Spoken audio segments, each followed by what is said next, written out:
주택 가격 언제든지 내려갈 수 있어요. 확실합니다. 근데 문제는 이거예요. 여러분, 제가 수업 시간에 하는 게 뭐예요? 저 그래프가 꺾인 구간에 왜 떨어졌는지 분석하는 거잖아요. 그리고 나머지 구간에 왜 올랐는지 분석을 하는 거죠. 그러니까 중요한 건 왜? 이거예요. 내가 이해할 수 있나? 이거예요. 내가 이해할 수 있으면 저 구간이 꺾여도 되고 올라가도 돼요. 상관이 없어요. 그런데 이거잖아요. 그냥 내려가네? 이제 끝났나? 올라가네? 올라타? 이렇게 한단 말이에요. 그게 뭐예요? 이게 감정적이에요. 뭐가 내려가고 뭐가 끝나요? 아니, 여러분, 주택시장이 어떻게 끝나요? 아니, 주택시장이 어떻게 끝나요? 여러분, 얘기해보세요. 말이 된다고 생각하세요? 주택시장이 끝나려면 어떻게 해야 돼요? 우리 다 죽어야 돼요. 인간이 없어져야 된다고. 주택이 뭐예요? 사람이 거주하는 공간이잖아요. 주택시장이 어떻게 끝나요? 주식시장도 못 끝나요, 여러분. 올라가거나 내려가거나 빨라지거나 느려지는 거지. 그리고 올라탄다는 건 뭐 올라탄다는 뜻이? 달리는 말에? 누가 달리고 있대요. 그러니까 이게 다 주관적이에요. 공급이 많았구나. 공급이 많았기 때문에 꺾였구나. 신규 입주가 많아서 전세가 흔들렸구나. 그래서 흔들렸구나. 이런 거예요. 그러면 저 그래프의 꺾인 구간을 이해하시는 분들은 요즘 시장이 잠깐 잠잠하거든요. 지금 시장이 약간 소강기예요. 이 다음 시장이 어떻게 될지 유추할 수가 있어요. 지금 저 꺾인 구간을 이해하실 수 있는 분은 지금 시장이 약간 잠잠한 이유를 알 수가 있어요. 그러니까 이런 식으로 내가 파악을 하고 유출해서 찍어보고 내 경제활동을 하는 거예요. 나한테 맞게. 그리고 그거에 대한 확신이 높으면 높을수록 베팅을 많이 할 수가 있는 거예요.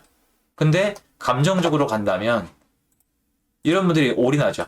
모든 걸 끌어담는단 말이에요. 근데 나중에 하락이 오면은 아무것도 할 수 없게 돼요. 그렇게 하면 안 됩니다. 그렇게 되면 정말 그냥 도박이에요. 정말. 반드시 주의하셔야 되고요. 그렇죠? 그러니까 중요한 건 내가 이해할 수 있냐 없냐예요. 그래서 굉장히 객관적인 인간이 되셔야 됩니다. 잘 하시려면. 자, 그리고 두 번째.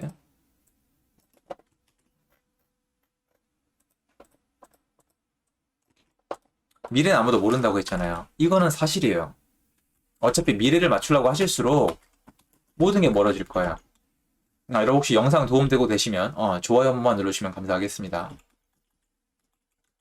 제가 지금 잘하고 있는지 안 하고 있는지 제가 이제 확인할 길이 사실은 좋아요 누르시는 거 외엔 별로 없거든요. 이렇게 채팅을 지금 실시간으로 할 수는 없으니까. 자, 이게 제가 하는 얘기를 들어보면은 미래를 맞추려고 노력하는 것처럼 들리실 거예요. 그리고 사실 저도 부정은 안 해요. 왜냐면 전 제 생각을 얘기하는 거니까. 저는 시장이 앞으로 이렇게 될 거라고 말씀을 드리는 편이에요. 왜냐면 그게 아니면 도움 드릴 방법이 없으니까. 하지만 여러분 보세요. 이런 얘기가 있잖아요. 제가 만약에 미래를 맞출 수 있으면 지금 이러고 있을까요? 여러분 이렇게 생각할 수도 있어요. 야, 뭐 지금 방송하고 너 보기 좋다. 근데 그것도 사실 뭐 싫지는 않은데 미래를 맞출 수 있으면 여러분이 벌 수 있는 돈이 우리가 생각하는 금액 정도가 아니에요. 1년 만에 수십, 수백억을 벌 수가 있어요. 왜냐면 저는 운이든 아니든 미래를 맞춘 사람이 돈을 얼마나 벌었는지 몇몇 분을 만나봤는데 2020년도에 제가 상상을 초월하는 금액을 버셨어요. 거기서 절반 정도를 세금으로 뗀다 해도 여전히 한 사람이 평생 먹고 놀고 먹을 수 있는 돈이에요. 그러니까 저도 마찬가지예요. 못 맞춰요. 그러니까 못 맞추니까 노력을 한다며요. 근데 문제는 뭐냐면 미래를 맞춘다고 외치는 사람에게 가서 그죠? 가서 얘기를 들어요.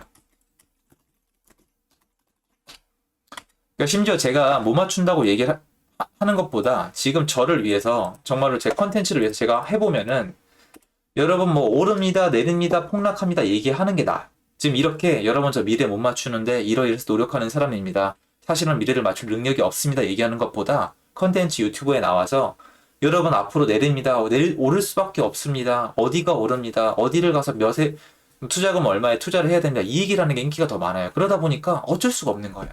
그래서 사람이 미래를 맞춰주기를 원하는 수요가 있는 이상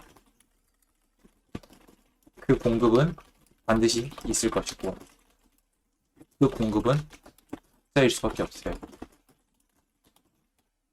컨설팅이나 이런 것도 생각해 보시면 자기 스스로 했을 때 수익률이 제일 높아야 정상이거든요. 근데 왜 컨설팅을 해줄까요? 처음 보는 저 사람이 나한테 돈을 왜 갖다 주려고 그럴까요? 그게 안 된단 말이에요. 그래서 여러분 생각을 해봐요. 자, 아주 재밌는 얘기.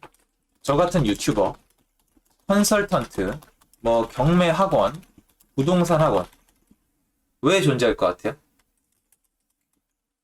왜 존재할까? 왜 존재할 것 같아요? 유튜버, 컨설턴트나 학원 강사들이나 부동산 학원 운영자들이 미래를 맞출 수 있다면 저 사업을 할까요? 유튜버가 쉬울 것 같으세요? 컨설팅 하는 거 쉬울 것 같으세요? 경매학원, 부동산 학원 하나 차려가지고 운영하는 게 쉽고 재밌을까요? 어렵단 말이에요. 근데 미래를 맞춘다면 안 해요. 안 한다니까요, 여러분. 그리고 부탁인데 저분들이 돈 버는 거 욕하지 마세요. 그 자기한테 안 좋아요. 자기한테. 왜냐면 수요와 공급이에요. 물론 저분들 중에 나쁜 사람이 있죠. 깜빵 잡혀가고 이런 사람들은 벌 받아야죠. 그거는 뭐 그 쓰레기고 그런 거 말고 제 말은 원래 그렇게 돌아간단 말이에요. 그러니까 여러분들 저분들이 돈을 왜 벌어요? 수요가 있으니까. 저분들이 근데 저걸 왜 해요? 미래를 못 맞추니까. 그래서 요즘 뜨는 게 주식 강사들이에요. 여러분 요새 주식 강사들이 돈을 끌어 모아요. 아세요? 리딩 하시는 분들이나 정보 제공하고 프로그램 까시는 분들 떼돈 벌어요, 지금. 근데 그분들이 미래를 맞출 수 있을까요? 여러분, 주식하는 사람이 미래를 맞출 수 있으면 돈을 얼마나 벌 수 있을 것 같아요? 장난 아니에요. 여러분이 생각을 해보세요. 지금 같은 장에 미래를 맞출 수 있어. 언제 오를지, 언제 내릴지, 뭐가 오를지, 뭐가 내릴지 알아. 그러면 여러분, 떼돈이요. 왜? 주식은 부동산이랑 달라요. 주식은 뭐가 있어요? 인버스 곧버스가 있잖아요. 올라가든 내려가든. 그걸 넘어서서 뭐가 있어요? 선물 옵션이 있어요, 여러분. 끝이야, 끝. 뭘 할 필요가 없다고. 그래서 저는 그분들이 나쁘다는 게 아니라 그분들 역시도 미래를 못 맞춥니다. 다만 저는 이러이러한 방법을 통해서 지금까지 돈을 벌었습니다. 하지만 이 방법이 틀릴 수도 있습니다. 하지만 제 방법을 믿고 한번 배워보실 분들은 배워보세요. 라고 하는 사람들은 오케이라니까요. 비난하고 싶지도 않고 저도 그 중에 한 명이니까 할 말이 없어요. 그런데 여러분 없을 것 같은데 진짜 있어요. 미래 맞춘다는 분들 찾아보세요. 진짜 있어요. 본인이 투자를 적게 해본 분일수록 그렇게 외쳐요. 왜냐면 그래프만 보고 하니까. 부동산은 여러분 나중에 매도가 쉽지가 않아요. 생각보다. 될 때 해야 돼요. 부동산은 매도가 한번 안 되기 시작하면 안 돼요. 그러니까 여러분이 그럼 각오를 하셔야 된다니까. 진짜 그거는 잘 생각을 하셔야 돼요. 자, 그러니까 뭔 뜻이다? 여기저기를 뒤져봐도 미래를 맞출 수 없다는 물질적 증거가 넘쳐나요. 이런 저 같은 유튜버도 마찬가지고 이런 사람들은 존재할 수가 없어요. 미래를 맞출 수가 있다면. 없단 말이에요. 그 어딘가에 있을 수도 있어요. 신적인 존재가. 근데 전 잘 모르겠습니다. 알겠죠? 그리고 여러분 아시겠지만 미래를 맞추는 게 아니라 본인이 베팅한 거에서 승률이 70%만 넘어가도 부자가 돼요. 10개 깔아놓으면 7개만 맞추면 거의 이겨요. 아시잖아요, 다들. 그거는. 무슨 말이다? 미래는 못 맞춘다. 여러분이 뭔가 누구한테 가서 수강을 하고 누구 유튜브를 보고 있다는 사실 자체가 미래를 아무도 맞출 수 없다는 걸 이미 증명하고 있는 거예요. 전 그렇게 생각해요. 모든 증명 자료가 거기 있다고 생각을 합니다. 자, 그러니까 미래를 맞추는 거에 대해서 일단 포기를 해라. 야, 그러면 넌 내려가는 데 사라는 거냐? 그게 아니라니까요. 미래를 못 맞춘다는 걸 인정을 하고 내가 집이 필요하다는 걸 인정을 해야지 공부를 하실 거 아니에요. 맞죠? 미래는 못 맞춰. 근데 난 집은 필요해. 그럼 궁금할 거 아니야. 안 궁금하세요? 집을 사야 돼요, 여러분이. 여러분이 집을 사야 되는데 떨어지면 안 될 거 아니에요, 일단은. 그럼 올라야 될 거 아니에요. 그러면 스스로 공부하지 않고 이 초이스가 가능하세요? 안 되잖아요. 그 스스로 공부하시라고요. 그리고 여러분을 가르치는 저 사람도 미래를 맞출 수 없다는 걸 알고 계셔야 돼요. 저를 포함해서 다 마찬가지예요. 근데 이런 직종들이 있다는 것 자체가 안 된다는 거예요. 여러분이 좋아하는 얘기가 이런 거잖아요. 무슨 전문가, 무슨 쪽집게, 존재하지 않아요. 운이에요. 이 수많은 유튜브랑 이 수많은 강사들이 얘기를 하면 그 중에 하나는 맞아요. 그리고 여러분 예전에 이미 경험이 있겠지만 애들 학원 보내면 기출문제 맞췄다 그러잖아요. 거의 다 보면은 기출문제를 한 1000개를 찍어요. 한 1000개 찍어가지고 3문제, 4문제 나오면 맞췄다고 난리를 치는 거예요. 왜냐면 사람들은 1000문제 푼 거 다 까먹어요. 그러니까 1000개짜리 문제집을 하나 만든 다음에 거기서 맞는 거 다시 꺼내오는 거예요. 그러니까 이게 약간 좀 빨리 인정했으면 좋겠습니다. 자, 그리고 세 번째.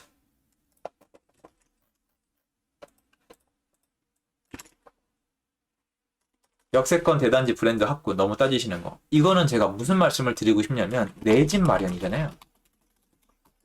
내 집 마련은 여러분 내가 최종적으로 살고 싶은 곳이 아니라 명의가 내 이름으로 된 집이에요. 아시겠어요? 예. 이 제발 좀 받아들이세요. 왜냐면 자본주의 시장에서 대학생이 졸업하고 포르쉐를 끌 수는 없어요. 가능도 하겠지. 뭐 경우에 따라서. 근데 제가 살아보니까 저는 어림도 없었어요. 마티즈부터. 여러분, 마티즈도 내 차고 포르쉐도 내 차예요. 무슨 말인지 아시겠어요? 그러니까 인생 자체가 마티즈에서 포르쉐로 가는 거예요. 근데 이러면 안 되죠. 포르쉐가 아니면 내 차 아니야. 난 마티즈 탈 사람이야. 라고 생각을 하시잖아요. 죄송한데 여러분이 무슨 차를 탈지는 두 가지가 정해요. 1. 네가 차가 필요한가 안 한가. 2. 네가 가지고 있는 돈의 시장 가치. 이 두 개 다예요. 집이 필요하세요? 내 명의로 집을 하나 갖고 싶으세요? 그건 좋아요. 그러면 일단 찾아야 돼. 근데 그 다음은 네 능력에 맞춰서 사야 된다고요. 왜? 게임에 참가를 해야지, 게임을 시작을 해야지 다음 판으로 넘어갈 거 아니에요. 그런데 난 포르쉐 아니면 안 살 거야 라고 뻐기면 어떻게 돼요? 시간만 계속 가는 거예요. 그 와중에 부동산 시장은 어떻게 돼요? 차랑은 또 다른 게 차는 사는 순간 가치가 내려가지만 부동산은 올라간단 말이에요. 그래서 부동산을 일단 시작을 해야지 내 노동소득 말고 다른 소득이 생기잖아요. 이걸 알아야 돼요. 그래서 일단 시작을 하자는 거예요. 인천에 내 집 사고 서울에 원룸 사세요.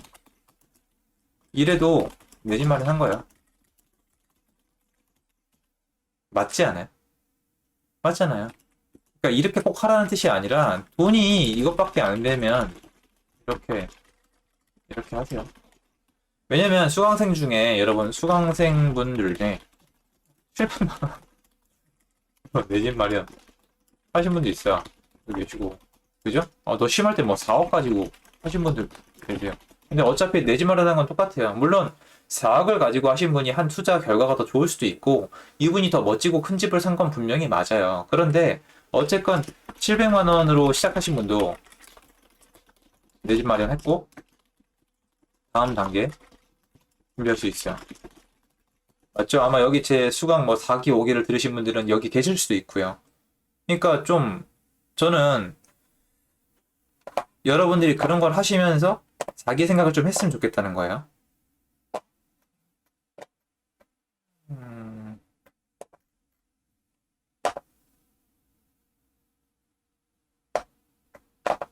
음, 알겠습니다.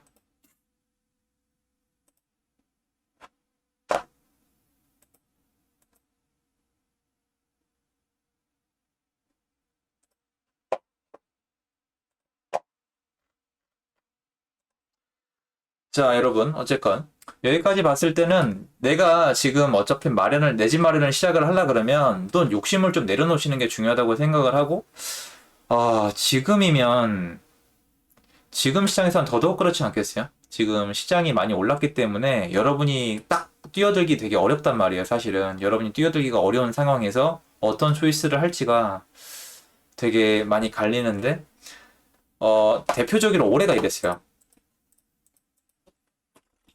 2020년도에 고양시, 김포시나 뭐 저기 의정부, 양주 뭐 이런 데 있잖아요. 양주는 없었던 것 같아요. 양주 없었고, 파주도 별로 없었던 것 같아요. 파주는 있었다.